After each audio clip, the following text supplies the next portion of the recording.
16th of May, 2022. This is News and Views with me, Julie Ali. Very excited to be with you because we are going to have the big picture, which is really a burning issue for us right now.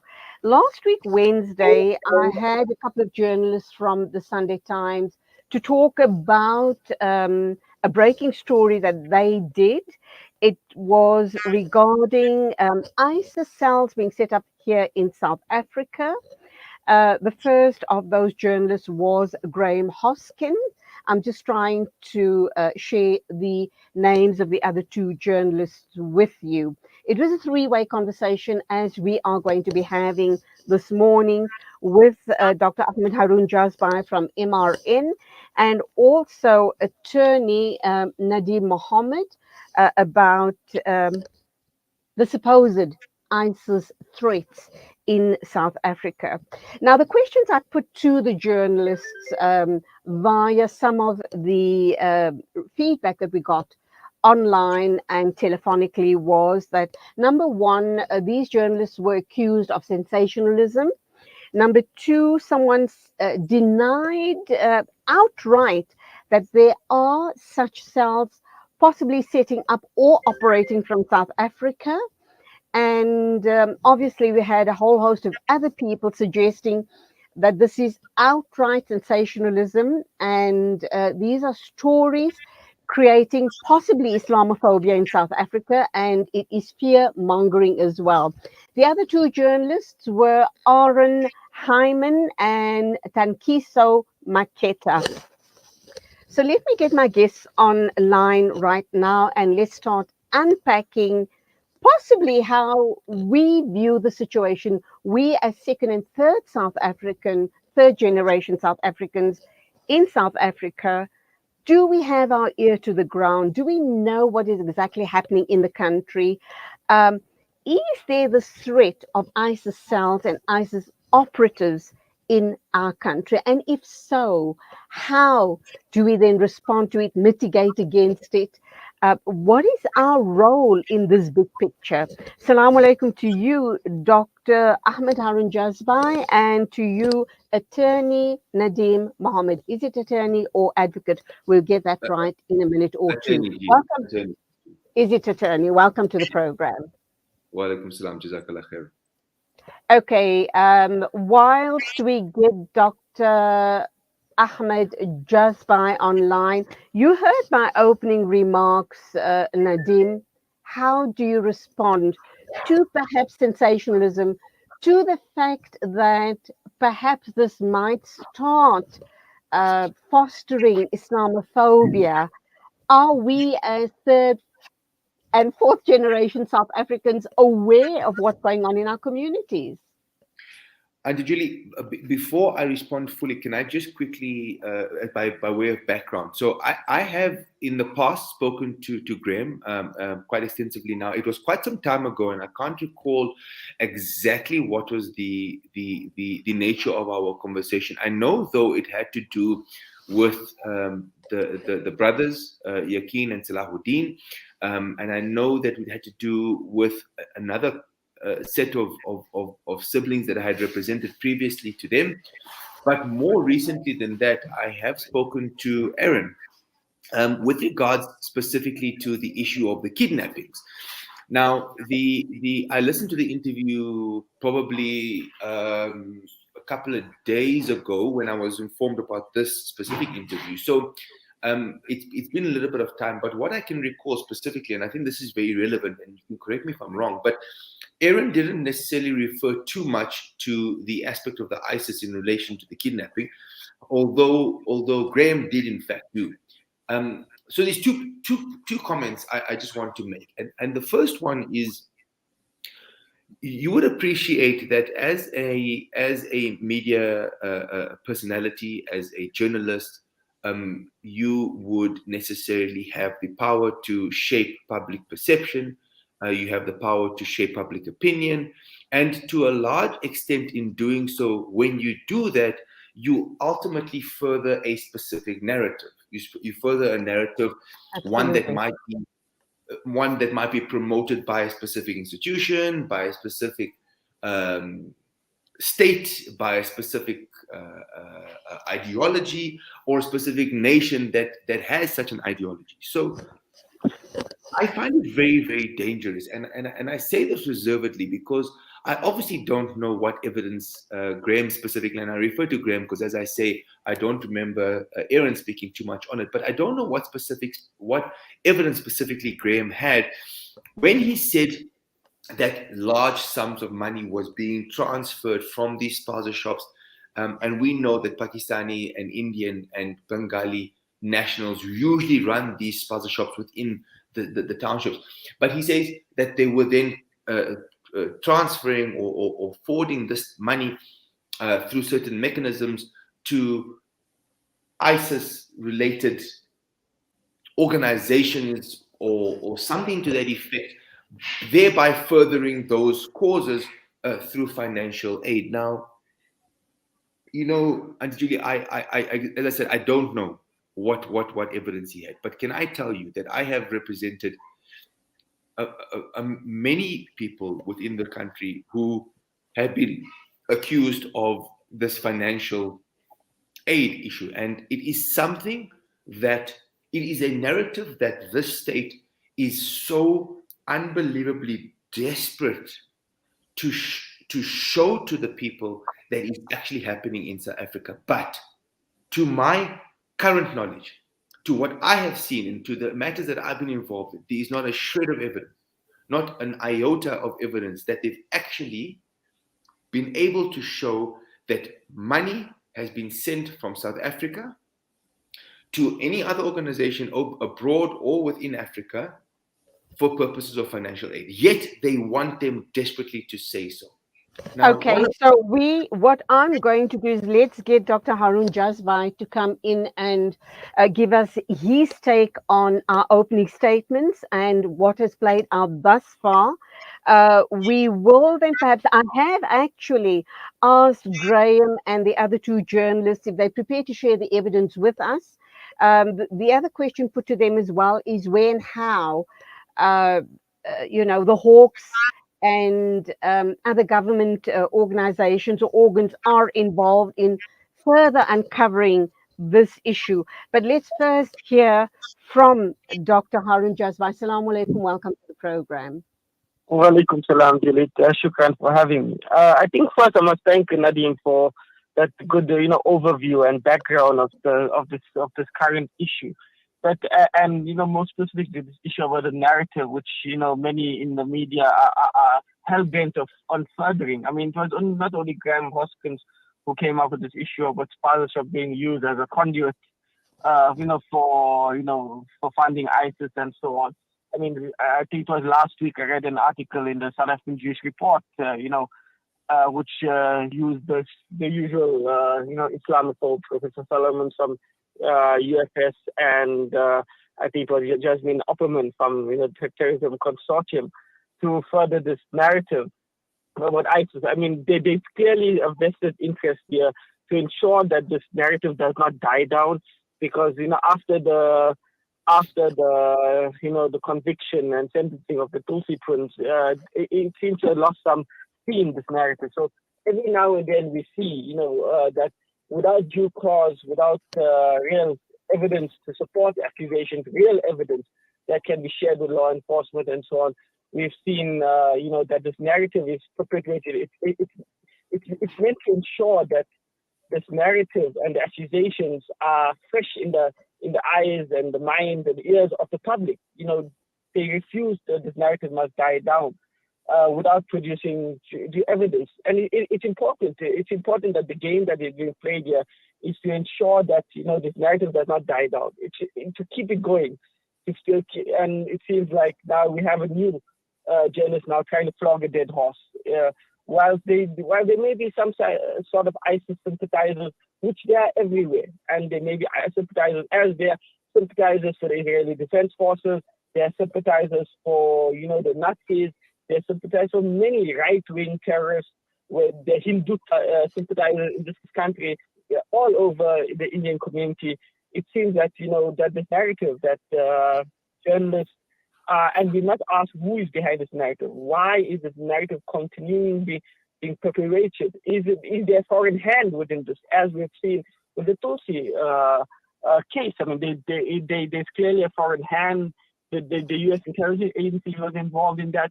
So why is this? I mean, I've just recently heard Mr. Pando talking about the issue in Mozambique. It seems that that many refuse to allow this to die down simply because there is an hidden hand, I would say, in this. So whilst there may be some sort of sympathies, as I say, there is sympathies for other extremist groups, we should be wary of the hidden hand behind this and get to the bottom of this so that we can, prevent and ensure that Islamophobia really does not take root in this country as it has taken root in many other Western nations in particular. So, Dr. Jazbhay, are you suggesting that we allow this to die a natural death, or we then confront these journalists and ask them to supply the evidence? Question number one. Then also the other issue, I can't for the life of me get my mind around an amount of 6 billion rands having been, having been sent out of the country supposedly via a spaza shop, interactions, financial transactions. It doesn't add up. One and one's not making two here for me. I can't also believe that SARS have been so fast asleep on this matter. Surely some sort of red flag would have gone up and they would have then perhaps put a plug on this. Or is it because foreign nationals operating these type of businesses do not pay taxes, and that is why they are able to siphon out X amount, large sums of money without it being, without coming to the attention of SARS? There's another issue as well. One of the journalists, and that is Tankiso Maketa. The question I posed was, and I'm sure if you had listened to the interview, you would have picked it up, was because of the high unemployment rate in our country, unemployed youth, they surely are a ticking time bomb unless they are gainfully employed. So people like them would be very, very easily conscientized to some cause or the other, as long as their bellies are full. Dankisa responded and said, it is not the unemployed youth that are on the street corners, but this sort of conscientization is happening in madaris and masjids. And you can well imagine the larger Muslim community was outraged by that comment. Let's go to you, Nadeem, first, and we'll come back to Dr. Jazbhay. And Julie, can I? So let me just explain this to you like that. Sorry, so let me explain it to you like this, and I want to just be very, very cautious here. The 6 billion rand that he's referring to, I don't have obviously anything to it. I don't know about it. I haven't seen anything in respect of it, so I can't necessarily comment. But let me tell you what I know about insofar as money leaving the country is concerned. We know, and I'm sure you know, what is the hawala trade. I'm sure you know what is hawala and how the hawala system works within the globe. Globally, how hawala system works. So in essence, what a hawala system does is you require certain money to go to America, for argument's sake. But you don't have any money in America. And obviously you can't transfer the money to the States because, well, you don't pay taxes. The money is potentially not legal money. It either comes from illegal forex trade, or it comes from narcotics, or it comes from kidnapping ransoms. It comes from wherever. We don't know. It's unlawful money. It's illegal money. But you need this money to go to the US. So what you do is you call up a hawala trader. He then ensures that the 2.5 million rand that you wanted to go to New York City gets transferred by one of his traders in New York to that person. And you then pay this money to this person here. And then it circulates. And this continues and continues and continues and continues until the wheel is so massive, 6 billion, to be honest with you, is probably somewhere around 20% of the actual figure, if you're talking about Hawala, just generally speaking. It is a massive, massive underworld economy on its own. It is unmatched by anything you've ever seen. But that's all it is. It's not just because there's money transferring out of the country that automatically bang, it's to support and to aid terrorist organizations like ISIS. We've heard so many times about who invented ISIS. How did ISIS come about? That it's CIA organization. You can speak to any Muslim scholar in the world over, and they will tell you that the notion of ISIS is un-Islamic. So why then would Muslim people within markases and madrasas and mosques just so easily jump onto the bandwagon to say, well, we're supporting ISIS? But that is the narrative that they are trying to portray, because ISIS has been created as this all-powerful monster that nobody can stop. And why? Simply because the state organizations want two things. Number one, they want this fear, which is actually what terrorism is. It's the creation of fear in the minds and hearts of people, which keep them controlled. Look at the COVID situation. Fear controlled people. Take vaccinations or you will die. That fear controls people. Stay in your homes or you'll get sick and you'll die. That fear controls people. It is the fear and the notion of fear that can keep people under control. So this narrative, which is being portrayed and which is being sung from the rooftops by the state entities, is one, to control people, and number two, which is scarier, is to allow foreign agencies a footprint in Africa, because they have none. They want to be here in South Africa. We explained during the trial that we were involved in. We explained that they lied, that there were US and Israeli and British operatives operating on US soil.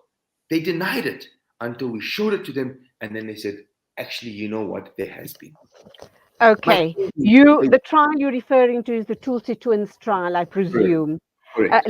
Let's go to Dr. Jazbhay and also add this other statement to the discussion.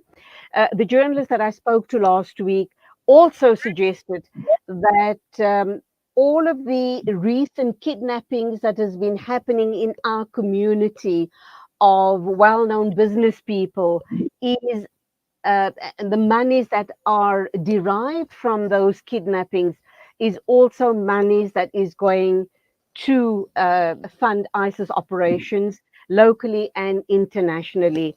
Dr. Jazbhay, your thoughts on that? Yes, Julie. I think, when in your initial question, whether we should, just sit back and allow this die natural death. No, it's not going to die natural death. The main point is for us to ensure that we hold these journalists accountable, hold these academics and research consultants, terrorism research consultants accountable, to ensure that they produce evidence or at least transfer that evidence to the law enforcement authorities. Are the law enforcement authorities aware of this?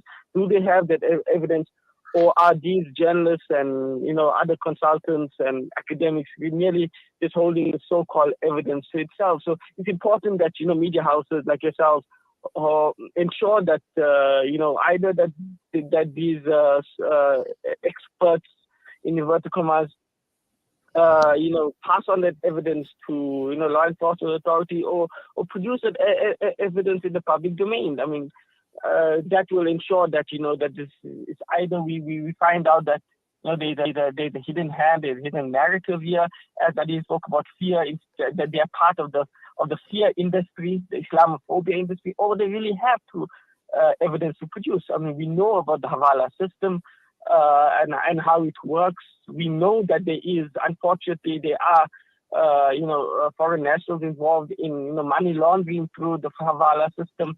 But this doesn't necessarily imply that money is going towards ISIS. And perhaps you can ask the journalists how does this 6 billion rand figure come about? Is it merely thumb sucking? Is there a scientific method to that they have used in order to come to this billion rand amount. So it's been very important that we unearth,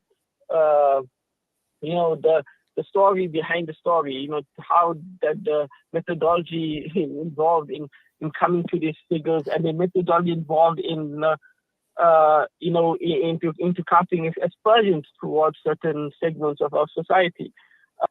In our madar, our maktabs have a very important role to play to ensure that that our youth do not become drawn into this very important in this country with high unemployment and so on. It's very easy for people to get lured into, unfortunately, and entrapped, as the Tulsi twins were, into this system, and be so sympathetic. They become entrapped by foreign agents, by so-called South Africans foreign agents masquerading as South Africans, entrapping our youth in particular, and this allows that fear industry to thrive.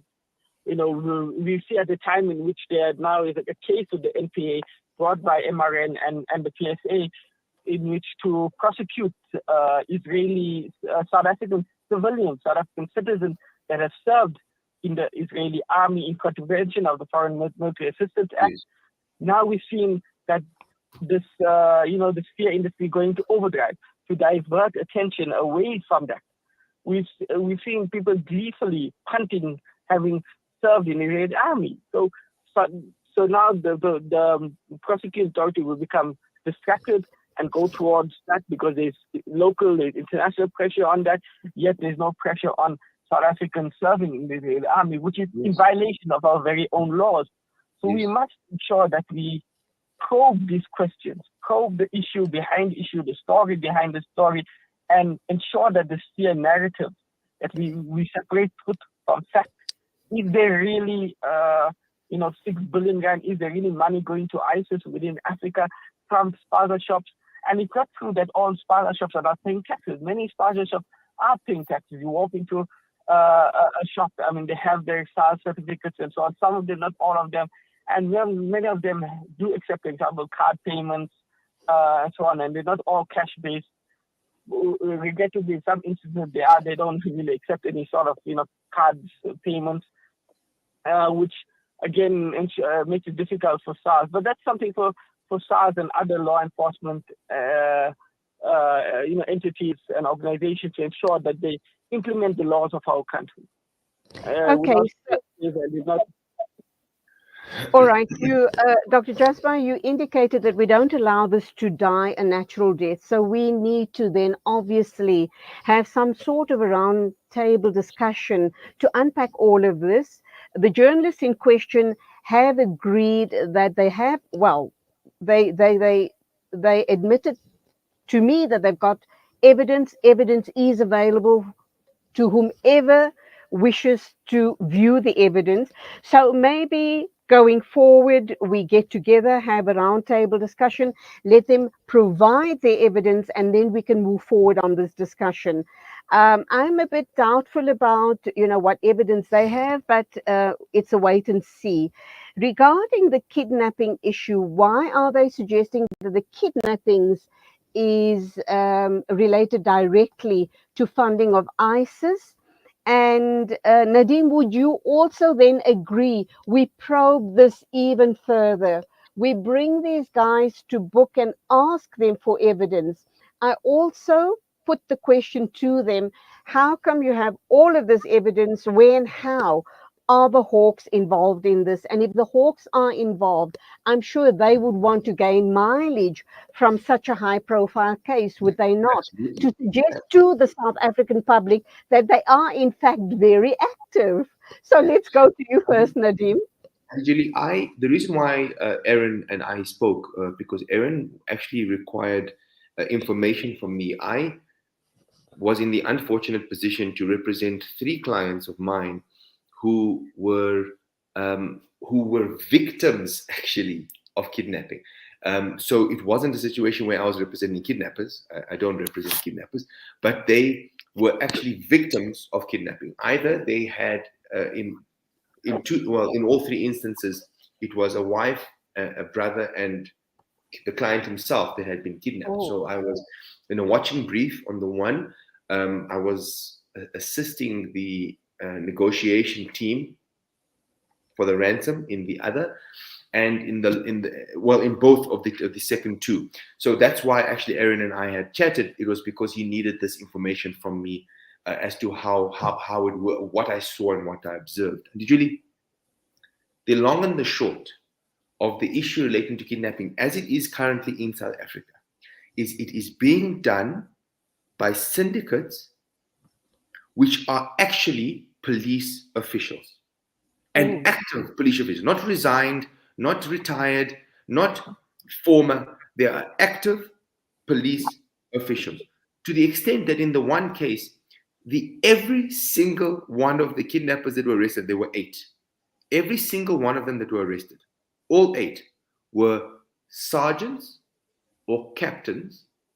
The 9th person was their informant. Exactly. That is what I was going to suggest. They couldn't have been working in isolation. They have absolute deep insider information for them to then play it out. Is incredible. They know they have bank tellers. They have bank tellers in retail. They have bank tellers in the corporate that tell them which accounts have what and how much. Sure. Frightening. Sorry? Shocking. It's shocking. It's shocking. And I'm telling you, what I'm giving you is fact. What I'm giving you is stuff that we saw. We physically saw this. We actually saw it come up on our screens. It's not. I'm not giving you. I'm not talking about stuff that I imagine. It's actual stuff, to the effect that they would call up the client, and I was with the client when the kidnapper called him. When he had his wife, he called him, and he said, "I want 2.5 million rand." And the client said, I don't have 2.5 million rand. And he said, "I'm looking at your bank account. You've got 2.7. I'll take 2.5. Sure. Frightening. It's absolutely scary. Okay. It's beyond scary. The question it's a criminal act. I apologize. It's a criminal act. It doesn't necessarily just automatically have to do with ISIS. It doesn't. And what they're doing is they're giving ISIS such an unbelievable amount of power, because power that they probably don't even have. So where, as a Muslim community, Nadeem and Dr. Jazbhay, how do we move forward on this sensationalism? Because now I'm beginning to kind of feel that this is sensationalism. However, it's also putting us as a Muslim community in a very, very negative space, in a very negative light. And we need to go out and protect ourselves. How do we move forward on this issue, Dr. Jazbhay? I think most importantly, it's education. It's remember, a lot of segments of our community are deeply impoverished and therefore easily targeted, and are not really the targets, if I can put it that way, of the educational programs about really what's going on, about understanding the narrative behind ISIS and stuff. Many are easily drawn towards any organization or any entity, be it local, foreign, that seems to oppose the United States of America. We've seen it with the Russia-Ukraine war. It's simply because America is involved in supporting Ukraine. Russia is the good guy. It doesn't work like that. Many people are very easily involved, very easily lured in, and it's very important that educational programs in our communities, be from the most impoverished communities to the most affluent communities, at madrasas, at schools, at universities, and so on, implement programs in order to deal with countering this narrative. We all became involved. We read the story behind the story. We undertook our own research and realized, we have a failure of law enforcement in this country. Law enforcement is incredibly corrupt. Given the amount of money that is involved in kidnappings and so on, law enforcement are going to get their fingers onto the pie. We have a problem of corruption in all segments of our society. And as Nadeem rightly pointed out, everything does not have to be brought back into ISIS. And we have to have a question, why is everything coming back to ISIS, the ISIS narrative? So we have to ask our question, who's involved? Is it foreign agencies? And so on. Why are we constantly coming towards that? And we need to deal with this these issues simultaneously. So I would say education is really, really important in our communities to ensure that that our youth in particular does become lured and entrapped, and to really make people understand what is at play here, the various issues at play, so that people have the knowledge in order to counter the Islamophobia industry. From academics, from research analysis, from journalists and so on. So in some cases, knowingly part of the Islamophobia industry, in other cases, merely used as pawns to further an Islamophobic narrative and agenda. Okay, so Dr. Jazbhay, and to you, Nadeem, this is my thinking. It's about time our ulama bodies sat down and these are the type, you talk education, Dr. Jazbhay, and that is crucial. We need to let our youth understand the bigger picture of politics, religion, Islamophobia, ISIS, all of that. It has to start happening in our madaris, in our madrasas. It has to also start happening in our masajids. On a Friday, let's not talk about hellfire and brimstone, with due respect, that these are the conversations that we need to be engaging in. Because, you kind of ask yourself, how many people are listening to my show this morning? How many people are going to get this very important message? These messages will make the greatest impact from the members in the masajids. That's the one issue. And then number two, in the course of the conversation with the journalist last week, I tried to probe as much as I possibly could. And I kept on saying that I'd like to think that I've got my ear on the ground as far as my community is concerned. And eventually they suggested, and I've looked at the articles as well, the finger seems to be pointing at foreign nationals in the country, particularly the Somalians and the Ethiopian communities. So who would like to come in and respond to my statements regarding madaris, regarding the members in the mosques, the type of information we share, and for our brothers to take back to the women folk back home, and the issue around foreign nationals? So perhaps, Dr. Jazbhay, you can go first. Yes, I mean, this it is. I mean, I've given a few, talks, and that's very real. It's really important because the majority of our youth, as you say, would be in school right now, so they would not be listening to your program. So that is very important. When instead of I like what you said. The issue of health, I would say important issues and so on. But at the same time, we have a contemporary problem that also needs addressing, and space must be given to that. And so that is something that I would, wholeheartedly support. I mean, we're not going to get universal buy-in to this, unfortunately, and it's a reality. But at the same time, there must be some sort of effort to ensure that the Muslim community is in a position to counter an Islamophobic narrative and the Islamophobia industry in general. Nadeem, your thoughts? And really, we need to start, and excuse the analogy, but we, as a Muslim community, do need to sing from the same hymn page. Yes, it is an odd analogy, Matijuli, but I get the point and I get it directly, and I agree with you, and I agree, and I cannot agree more with Dr. Jazbhay. I mean, he's clearly incredibly in tune with what is going on, because everything he's saying is so on point, and it's factual to say that you see. But whilst educating, what is so important is that we don't disenfranchise one Muslim from another. I appreciate education is important, and I appreciate it's so necessary to inform our youth of what they need to do and how they need to do it. But that education cannot be to the likes of Islam is a religion only of peace. We don't believe in war. We don't believe in violence. I'm not saying we do, but the Quran is very clear. The Hadith is very clear that when we are oppressed and when we are fought against, it is our obligation to fight back. So I'm just utilizing that very simply to say we must inform our youth, and we must explain to them that it is not Islamic to go out and bomb and kidnap and kidnap Muslims, because that is something that has happened. And I appreciate that there have been certain syndicates that have done that, and potentially they have been doing it, suggesting that they might be doing it for ISIS, but there's been no evidence of it. And in fact, I've been involved in a trial where one of those accused there were charges of terrorism-related activity was withdrawn. It was just it's simply a matter of a criminal element. And then on the other point, which was very, very important, which Dr. Jazbhay mentioned, was relating to, I think you asked the question relating to the Ethiopians and the Somalians.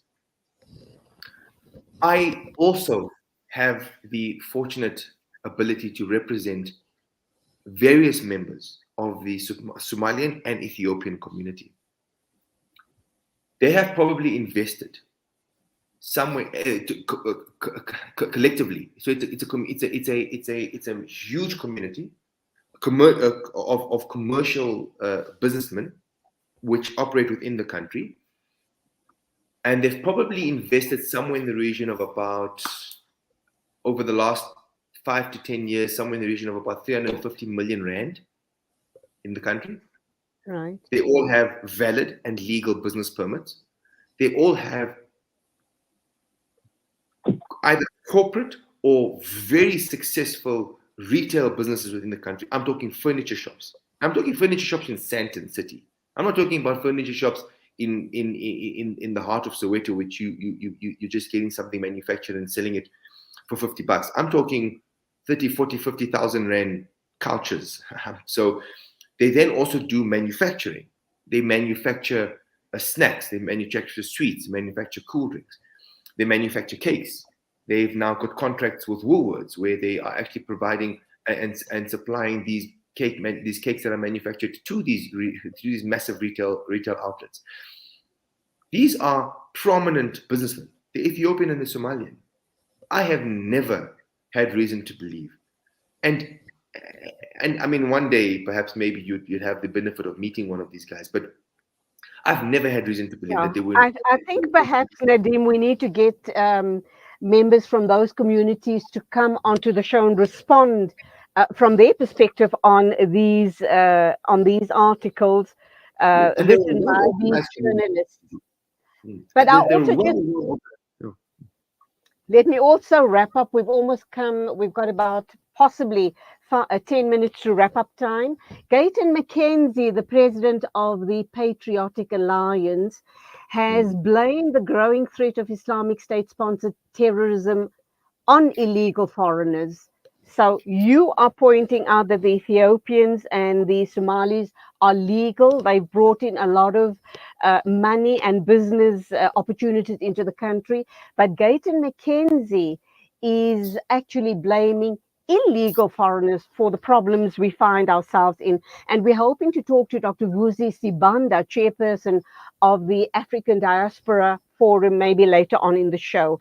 But your response to that, Nadeem, and then let me give Dr. Jazbhay time to give us some closing thoughts on this matter. Over to you, Nadeem. Thank you. So the reality of the situation is that any person that is not processed, and any person that is not does not have an ID, any person that doesn't have a valid passport, any person that does not come through the border through an actual or any a border post or a port of entry within the country, legally speaking, will be an easy entity to utilize for purposes of crime, because, well, nobody can track him. How many times do we see that when there's just a common burglary, house burglary or office burglary, break-in, they take fingerprints and they say to you, the police say to you, well, it's not going to matter because these fingerprints are probably not going to be found in the system. Now, point in case, I had a business burglary at my office some years ago, probably about 8 years ago. When the burglary happened, the police came out, they took fingerprints, etc., etc. Everything was done. It was about 3.5 years later, a captain from the Parkview police station came to my house at 10 o'clock at night. It was quite bizarre. And I answered the door and I opened, and he said, "I'm so sorry. I couldn't locate your cell phone number, but I did have your address because it was on the statement. I thought I'd come and chat to you. I said, what is it? He said, we found the culprit in your case. And I said, it's been 4 years. And he said, yes, his fingerprints have just now come up onto the system. And I said, how so? He says, because now this guy, who happened to be a Nigerian, has now become a pastor and is a pastor in Soweto. And because he's now registered, and he's obviously got a work permit or something of that nature, and he's had his fingerprints taken. His fingerprints were on the system from the time of the burglary, and his fingerprints have now come onto the system, and now we know it's him. What would you like to do? And I said, well, let the law take its course and let me know what happens. So okay, your final thoughts, and then let me just and I'd like to have thoughts from both of you regarding where to from here. We haven't sufficiently unpacked this issue. I think we've just kind of skimmed the surface of it. Who are the role players that should be getting involved from our community, the Muslim community, and of course, other forces that can truly hold people accountable to hold people accountable for making possibly sensationalist or outrageous Islamophobic statements and create fear mongering. So, Nadeem, let me give you the last word, and then I'll go over to Dr. Haroon Jazbhay. And Julie, really speaking, it's leaders of communities such as Dr. Jazbhay and his team. It's people in the media and prolific people, prominent people such as yourself, who run these Muslim media outlets, houses. You'll remember in one of the interviews we did, I explained to you that none of the mainstream Western so-called non-Muslim media outlets had called me for comment on the issue of the plea and the sentencing of the Tutsis, save for I think it was a Citizen, as I mentioned in my last interview. It is so incumbent on people like you to express when we receive information. Oh, but ISIS is this, and Muslim communities is that, and it's coming out of the madrasas, and it's coming out of the markas, and it's coming out of the madaris. It is so important for you to take a stand and question those things and say, but hang on a second, like you very well did, saying, well, show us the evidence so we can take it to our community leaders and the leaders of our mosques and the leaders of our madrasas and our imams and our alims and those people who hold the attention of the youth and of the elders alike. Because without that, well, we're just in an unfortunate scenario and we'll never be able to get out. Okay, Jazakallah for your thoughts. Dr. Haroon Jazbhay, your final thoughts on this matter. I'm just thinking before you respond, I'm just thinking we need to call these journalists to, we need to have a discussion with them and we need to ask them to provide their evidence and then perhaps take it from there. But your final thoughts. Yes, I think initially, just the one point you mentioned about this, Gaten McKenzie and so on.